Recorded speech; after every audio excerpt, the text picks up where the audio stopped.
It's almost perfect. We're live. It's almost perfect because let me even check my microphone. And for some reason, the website's not letting me switch to my microphone, so the sound's bad. Sorry. Well, it's actually perfect for today because us, the Jets, we don't deserve good quality audio. I see. Why would Devontae join a team with an old QB? Bad decision making. Already, we got comments. All right, let's kick it off. I got a lot of notes, and then we'll get to everyone's comments and everything a little bit later. I'm actually not even going to look at the comments yet because I want to get some people in here. We'll talk Jets first. We'll talk about the loss with some of the notes I have, and then we'll get in. Everyone, put your comments below. We'll get to them soon. So welcome back to the Believe in Jets podcast. My name is Rami Lavi. This is Believe in Jets, a New York Jets podcast on the Believe Podcast Network. I host it with Bilal Powell, so you guys can find us wherever you find your podcast. Like and subscribe below so that we can continue to grow the podcast because we appreciate that. We appreciate everyone for listening. And the worst Jets loss of the season, and every time you think they can't find a new low, they find a new low.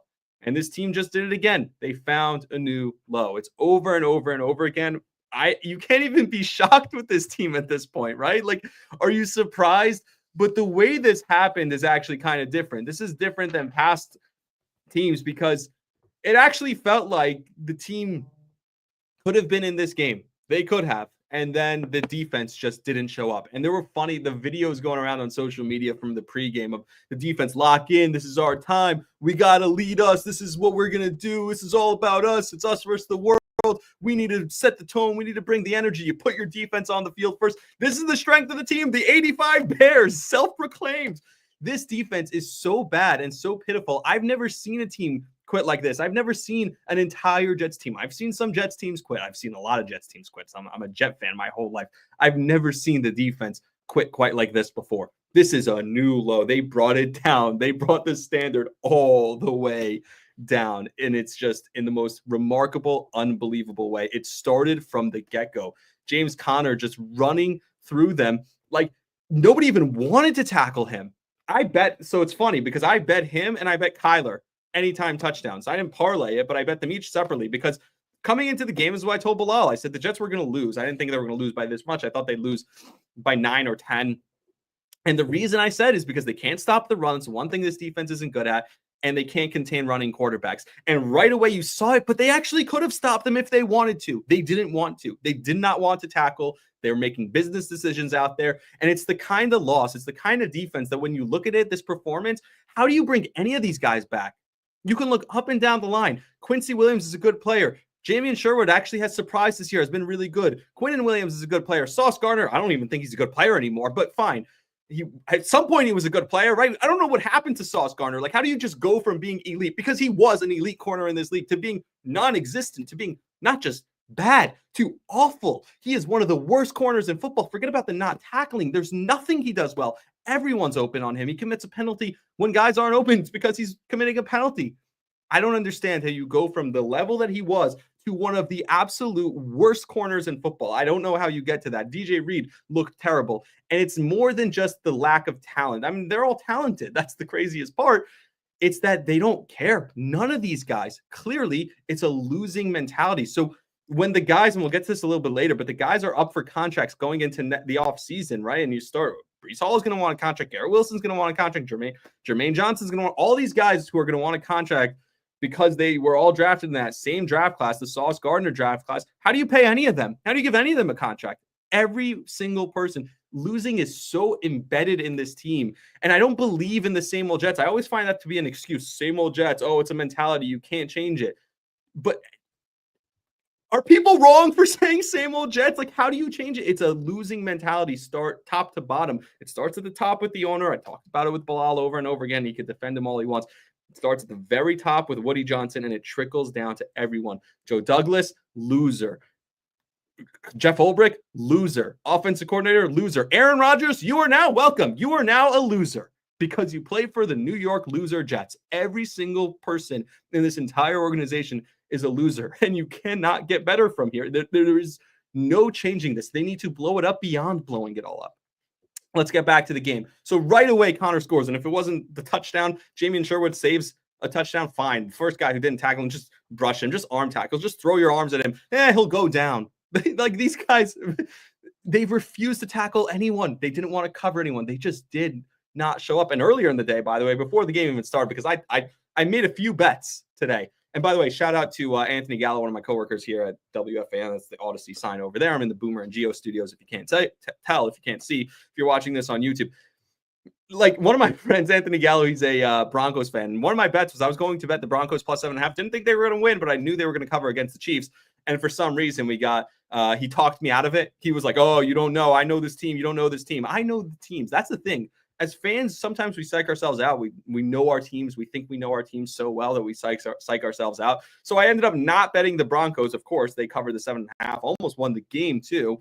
But one of my bets that was a lock was Mike Williams anytime touchdown. I was like, oh, it is a lock. Mike Williams is 1,000% scoring for this team. It was obvious that he was going to score the first week. He gets traded middle of the week to the Steelers and immediately scores the game-winning touchdown. Not just any touchdown, he scored the game-winning touchdown. All those plays that they couldn't figure it out would have been the same thing. He couldn't run the red line, quote unquote, for a game-winning touchdown with the Jets. Well, he ran the red line perfectly for Russell Wilson and the Steelers and caught a game-winning touchdown. So Mike Williams, anytime touchdown, check.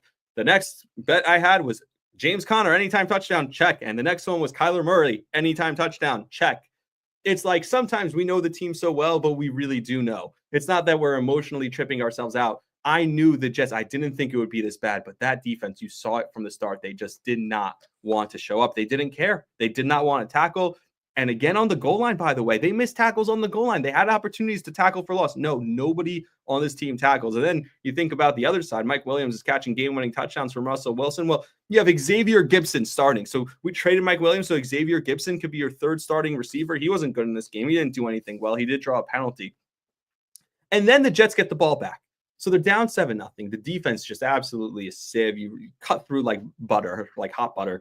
And you're like, okay, let's see what the offense can do. Already down 7-0. And the problem is this offense can't chase leads because they have no big plays. They have no big playability. I don't know what it is this year with the offense, with Aaron Rodgers missing these throws downfield. Their biggest plays are when they throw it downfield and a penalty gets called. They have no big playability. So they march down the field methodically, running down the field. They ran down their throats, but then they get in the red zone and they could not figure it out. The O-line, by the way, was fully healthy and back, so they have to settle for a field goal. And then Tyron Smith gets hurt, so that's fun. And then they settle for the field goal. Arizona scores a touchdown on you again. And then that's it. The game is over at that point.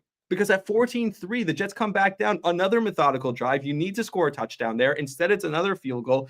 And at that point, the defense is like, all right, we're good.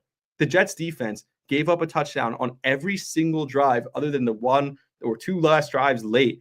They gave up a touchdown on every single drive. The only time they didn't give up a touchdown was the end of the first half when they needed to kick a field goal, Arizona did, because there was no time left on the clock. So they just kicked the field goal out of, there was no time left. They would have scored a touchdown on that too. They were driving right down. I think they kicked the field goal on first or second down. So it wasn't like they couldn't score a touchdown there. They were 1,000% going to score a touchdown, only they didn't have time to. They ran out of time. The clock beat them. And the Jets, they have no big plays. They come down the field. The same thing to start the second half. It's like, okay, just get some sort of momentum. If you score here, you could get a stop. And like, first of all, when you get a stop, like, is it too hard for this Jets defense to make a big play? Like when they go down 14-6, Sauce Gardner, they actually have a 3-and-out in front of them. They're down 14-6. It's only one score. You have a stop. It's third down.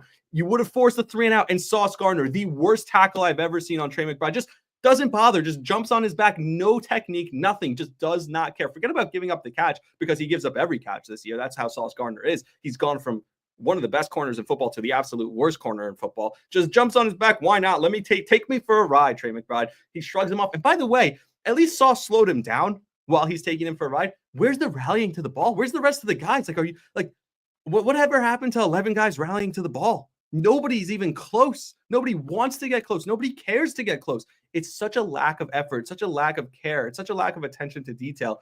It's the type of loss. It's the type of performance that every single guy needs to be gone. There is no salvaging this. I fully believe that. Quincy gets the sack. That was like the one big play they made. And actually in the first half, like the stats were relatively close. The time of possession was 16-13. The Jets were down 16-13 in time of possession, but they had the ball. They were sustaining drives. Ulbrich coming out of the half, they asked him in that interview that they do, he says, This is not who we are. This is not our standard. We need to play like us. Yes, it is. You've now proven, Jeff Ulbrich, time after time, week after week, that this is exactly who you are. You are a team that quits. You are a team that does not care. There's a little bit of vindication for Saleh, I guess. But even that, like, what kind of vindication do you feel Robert Saleh? Like, Robert Saleh was not a good head coach. There's no vindication for anyone. He set the culture of a loser franchise, that it's okay to be a loser. We have a mulligan on this season. We started 7-4 and lost 6 in a row. That's fine. You set a culture of being a loser where it's okay to be a loser. That was that first year with all these rookies. That was that year with Zach Wilson in his second year where they start 7-4 and then they lose 6 in a row to end the season. From that moment, the fact that there was no repercussions to losing 6 in a row, to starting 7-4, losing 6 in a row and ending your season like that, and in a season, oh, by the way, where Mike White ultimately gets benched and all those things, clearly you showed that there's zero accountability for this team. We don't value winning. You created a losing culture, and the team has never recovered. So they tried to bring in Aaron Rodgers to cover up the stink. They tried to bring in Devontae Adams to cover up the stink. You tried to bring in Hassan Reddick. You tried to bring in Rodgers' friends from Green Bay, whether it was Cobb last year and Billy Turner last year, or if it's Nate Hackett, who I think still works for the team, but I don't even know if he works for the team anymore. All those things, it does not matter. You created a losing culture, and it's never going to change. So clean house.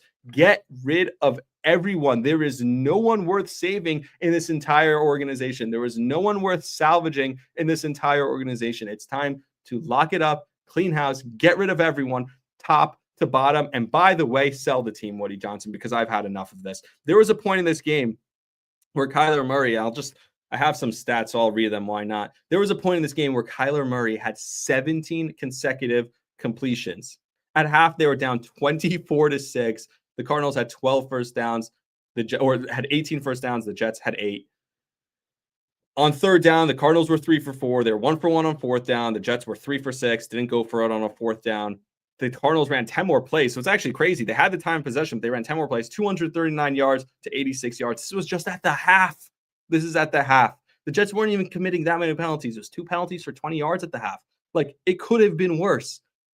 And it just somehow it couldn't have. And the Jets, by the way, this is a record, according to NYJ Matt on Twitter, and I'm sure he verified this, so I'm not going to second guess him. According to my guy, NYJ Matt, one of the best follows if you're following Jets people on Twitter, NYJ Matt says, Jets have 534 missed tackles in the first half. That is a new NFL record. I believe him. That is an NFL record. I actually screenshotted this during the game also, just to prove, like, the Jets were on the field. At one point, it was 23 minutes to 19 minutes, like not that far off.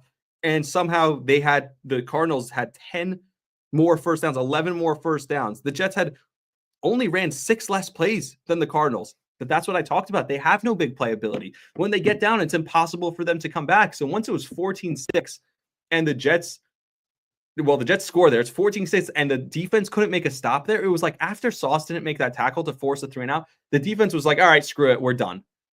And they didn't have any trust, and the offense can't make any big plays. And by the way, they get down inside the red zone at 24-6. Still maybe a chance. First drive of the second half. They run right down their throats. Breece Hall is killing the Cardinals defense, running right down their throats. He's averaging like 5 yards a carry. They get to the goal line, and they throw the ball 3 times. They threw it 3 out of 4 times. You have to mix. If it's 4 down territory, mix in a run once in a while. Like, you're going for it on 4th down. Mix in a run at the goal line. Do something different. They couldn't stop the run. The Cardinals defense, not only in this game, but all year couldn't stop the run. And it's like everything top to bottom, whether it's coaching. Jeff Ulbrich, I think, leads the league in challenging plays that are not challengeable. And I don't even blame him. Like, I don't want to put this on Ulbrich. What he doesn't deserve this. It wasn't his fault. And like, you could talk about Saleh being vindicated. Is he vindicated really? Because guess what? At the end of the day, it was just the idiot, moronic owner who fired him too soon. So Saleh was still a terrible coach. He just fired him too late, honestly. I saw Craig Carton tweeted this at the owner. Craig Carton also tweeted that Tyrod Taylor should be the starter because Rodgers is cooked. You could win with Rodgers. I don't know what's going on with the big plays, why they can't get any big plays. And at the end of the game, how do you expect to get big plays? That's the only thing that they're trying to deny if you're the Cardinals. But I don't think it's Rodgers' fault. I'm still not willing, and he wasn't great in this game, but I'm still not willing to blame him. I mean, Devontae Adams drops a touchdown. You have balls in guys' laps. He was mad at everyone always, and he doesn't like losing. But like I said, welcome to the Loserville. This is it. We do this. This is what we do. We lose. All we ever do is lose. So Craig Carton tweeted, "Hey, Woody Johnson, perhaps it's time to take the best offer, pocket $8 billion, move to London and give the Jets fans the hope of a new owner and the changes that he would bring, right? We deserve so much better than this. Maybe roll back those ticket prices increases for the next year as well." By the way, again, how bad do the ticket price hikes again on season ticket holders look? Again, they raise season ticket prices on Jet fans. Can you imagine for this? Somebody asked me, it's not somebody, Bilal Powell asked me if there can be any kind of boycott. And I hope he's okay with me sharing this, because Bilal said, what can season ticket holders do? And I think the whole season, every single season ticket holder, if you're watching this, if you're listening to this, if you buy Jet season tickets, cancel them. Stop it. The only way to get a change is if Jets fans band together and prove that this is not acceptable. We don't want you to start over. We don't want you to hire a new GM. We don't want you to hire a new offensive coordinator. We don't want you to bring in a new quarterback. We don't want you to bring in new players, not even new head coach. We want you to sell the team.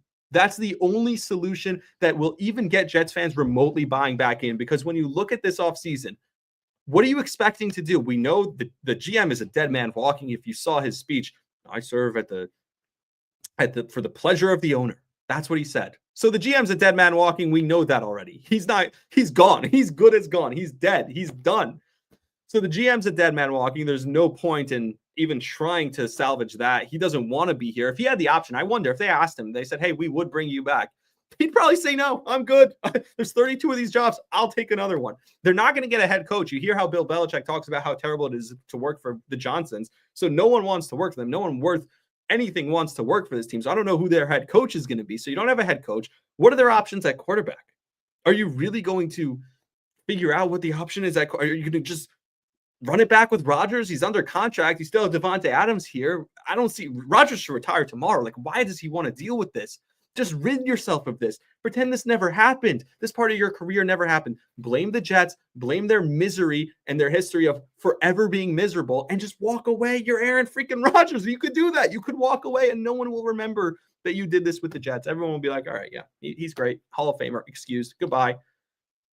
There's no answers this offseason. And like I said, all these young guys are going to want contracts now, right? So you're looking at a new GM, a new head coach, maybe a new quarterback, depending on what Rodgers wants. And now Sauce Gardner and Garrett Wilson and Breece Hall and Jermaine Johnson, they all want new contracts. I'm not giving contracts to anyone. And all the guys on the team, they see how much of a loser franchise this is. Nobody who's everyone's going to ask for a trade. Nobody wants to play for this franchise. And the players have themselves to blame too. Like it sounds like, because I'm saying that the owners are at fault. And again, I'll reiterate this. I don't believe in the idea and mentality of same old Jets. It's a culture that's created around same old Jets. It's the players who create that. It's the owner who creates that. It's the GM who creates that. It's everyone who's here. If you brought in the right people, it wouldn't be that way. But time and time again, starts with the owners, but the players too. Look at yourselves in the mirrors. The player who don't want to be here, they don't want to be like, look at yourself in the mirror. You're not going to want to be here next year. Oh, because the Jets are a loser franchise.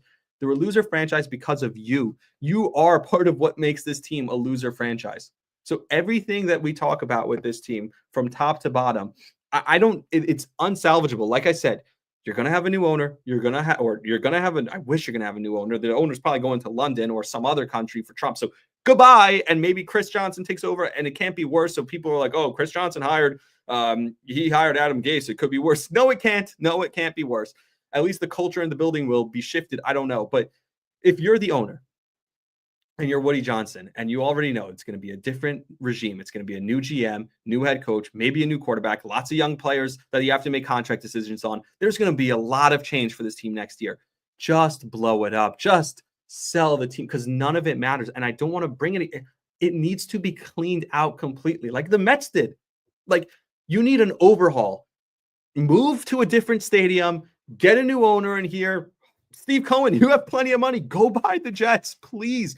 Bring them to your new spot that you're building, the metropolitan area in Queens. Call them the New York Metropolitans. Change the name. Change everything about this franchise. Everything has to go. There is nothing that is worth salvaging with this franchise. Nothing is salvageable about this franchise. They're losers from the top down. There is, like, again, and it's not because they're, quote, the same old Jets. It's because the people The people are the ones who make it the issue. So whether it's the cooks in the kitchen, the people who run the social media team, the people who are the trainers, every single person contributes. And by the way, I love the Jets social media team. They do a great job, and I feel bad for the people who are doing it. But every single one of you, sales team, ticket people, and trust me, the sales team and ticket department, those are the biggest losers. Those people who sit there with the price hikes have the worst customer service, but it starts from the top. Every single one of them is a loser. So we have comments coming in. JTS, Jets suck. Yes, I mean, very profound, John. I don't know if that's your best you could come up with. Is that original? Did you just think of that on the spot? Thanks for the comment, though. Keep commenting. Everybody, if you want to actually say something, comment below. I'm thinking about doing calls, but the last few times I haven't gotten any. If anyone wants to call in, just type below, and then I'll post a link. But those are pretty much my thoughts. They need a full reset, like the Mets had. Sell, change. You have to change the mindset of the fan base, but it's not because it's the same old Jets. It's not because there's a mentality. It's not because there's a curse. There's no curse. There is no curse over this franchise. The curse is the people who run this organization. The curse is Woody Johnson. The curse is Chris Johnson. The curse is Joe Douglas. The curse is Aaron Rodgers. The curse is Robert Saleh and Jeff Ulbrich and every single one of them. They are all the players. Garrett Wilson, you are the curse. It's not from the top. It's not this mystic thing. I don't believe in that. There's no sports gods. Get it through everyone's head. There is no, whatever bad can happen will happen because it's the Jets. That doesn't exist. Whatever bad will happen because of the people in that organization, top to bottom. They are atrocious. They are terrible. And they need a full reset. It needs to just be clean. They need to start over. They need to scrub everything and start over. I don't know where it goes from here. I don't know what they do. I don't know what Rodgers wants to do. And it feels like it's in his hands now. And that's the craziest part. I'm mentally and emotionally exhausted from this. I'm so tired of it. I can't even get this mad about it. Like I was DMing with some of the listeners from the show, and I appreciate you people who DM me and listen and interact with me on social media and the show. I do love it. I love doing this, and Jet fans deserve so much better. You guys deserve so much better, but I can't get emotional about this week after week, time after time. It's just not worth my bandwidth. It's not worth my emotional stability. It's not worth my mental health to continue to get this worked up and this frustrated about this team. There's nothing to save. There's nothing worth saving with this franchise. I cannot do it anymore. I need to be done with them. And if you're a Jets fan, you should be too. I'm sorry. Until they show like a willingness to change, to do something different, and they haven't done anything of the sort. I just, it's enough. When's enough? And I don't know. If you want to join the show, I just put a link down below in the comments. There's a link and you could join the show. So I'll wait a couple minutes. Guess that'll be the end of the podcast version or whatever. I'll wait a couple minutes, see if people want to join. If you do want to join, I'll stay in and I'll talk to you. Vent session. Come talk to me, Jets fans. I mean, can it get worse? I don't know if it can get worse. I don't think it can, but we shall see. Any comments? Anyone down there?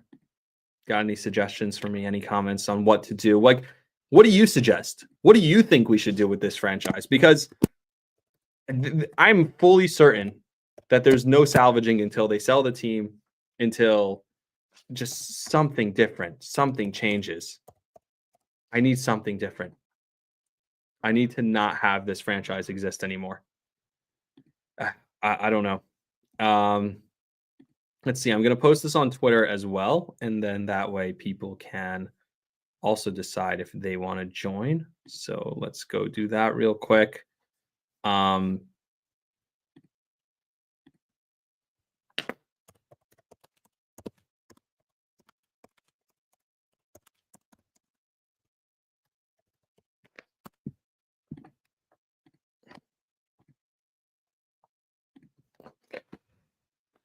No comments? Anyone? How do we change this? How do we change this franchise? How do we fix this? There's nothing to fix. I fully believe it. And it's not a curse. It's not the same old Jets. Same old players, same old personnel, same old people making the decisions at the top. That's what changed. That's the problem with this franchise. I think that's the worst defensive performance I have ever seen in my life. This team has quit before, but I mean, this was a new low. And that's the problem. They set new lows. It has nothing to do with like, I don't know. I don't know how you're a professional and you look yourself in the face and like you could look at yourself in the mirror and what do you see? You're just a loser, right? I mean, it's crazy. Every single one of these guys. Saw says, I know I missed one today. I got to make that tackle. You didn't miss one. My God, one would be fine. One would be better. You missed way more than one. My God, this sucks. 31-6 is unacceptable. You keep saying it's unacceptable. That's my favorite thing. The Jets keep saying this. That's Garrett Wilson said that. The Jets keep saying it's unacceptable. Clearly, it's acceptable because you keep doing it. Oh, they talk. No team talks more about accountability and has less accountability. The margin between the amount they talk about accountability and the amount they actually practice accountability is the widest margin of any. It's actually wider than the 31-6 loss margin. It's the widest margin in the world. But we're going to see Aaron Rodgers go on McAfee. Hey, we have to be accountable. We have to stick together. Enough of it already. It's not even Thanksgiving. They made it further last year. And you know why? And I talked about this at the end of the last season. And I'm glad I kept going because it just thought popped into my head. Remember last year, if you were listening to the podcast, you knew, and by the way, I know my team best. I knew they'd win last week just to disappoint us this week. But last year, I also said that the reason you had to fire Robert Saleh was not because anything he did. True, wasn't all his fault. The reason you had to fire him was because when you gave him the vote of confidence going into the Dolphins game, the team laid down and gave up.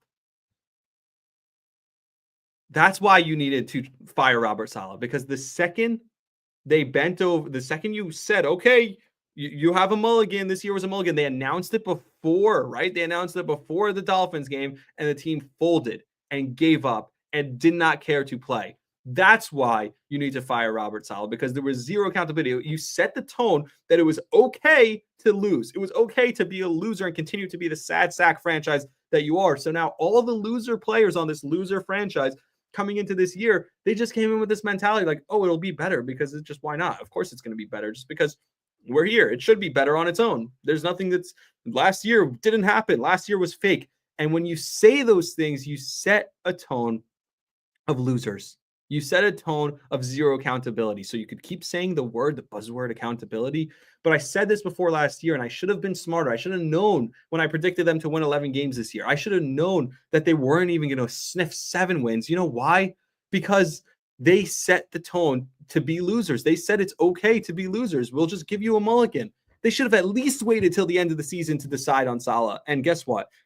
Even after they said Saleh's safe, when they saw that Miami performance, the way the team reacted to Saleh being safe, okay, we're safe, we're good. We were told that we're fine. Yeah, we lost, but who cares? When you're told that, they should have realized, okay, no, guess what? We need to fire him anyway because we need to show that it's not okay. But instead, no, they waited. They brought everyone back with the same loser mentality. And then when they were 2-3, that's when they said, oh, now it's not okay.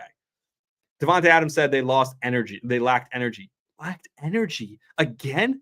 How does that happen considering they need to make their backs are against the run? They need to make a playoff run. He says, I don't know. Of course you don't know. He also said it's frustrating. Aaron Rodgers said there's still a lot in front of us and they're not mathematically eliminated. That is crazy. Rodgers also said they lacked energy. So they're just same buzzwords. Doesn't matter. Ulbrich said they were not prepared to play. I agree. The team was not prepared to play. That's actually on the players. Call out the players. Be tough on them. You have nothing to lose, Jeff Ulbrich. You look like a loser right now yourself. And I don't even think he is that big a loser. I think he's one of the least losers there. My God. All right. I can't do it anymore. I can't. So I want to keep going. I posted the link for people to join, but I can't talk to myself and just yell about this team anymore. I need to go home. I have a headache. I need a shower. It's just pathetic. I'm my God. All right. I've had enough. Until next time, everybody, please like, subscribe, share the podcast. It helps us grow. Believe in Jets. Believe Podcast Network. You can find us on Spotify, Apple Podcasts, YouTube here, wherever you get your podcasts. Follow me, Rami Lavi, Ramilavi, wherever you get your podcasts, or online at TikTok, Instagram, Twitter. Follow me on all those platforms. Till next time, I appreciate everyone who watched. and interacted with the live. I'll see you all later this week to talk more Jets. Can't wait.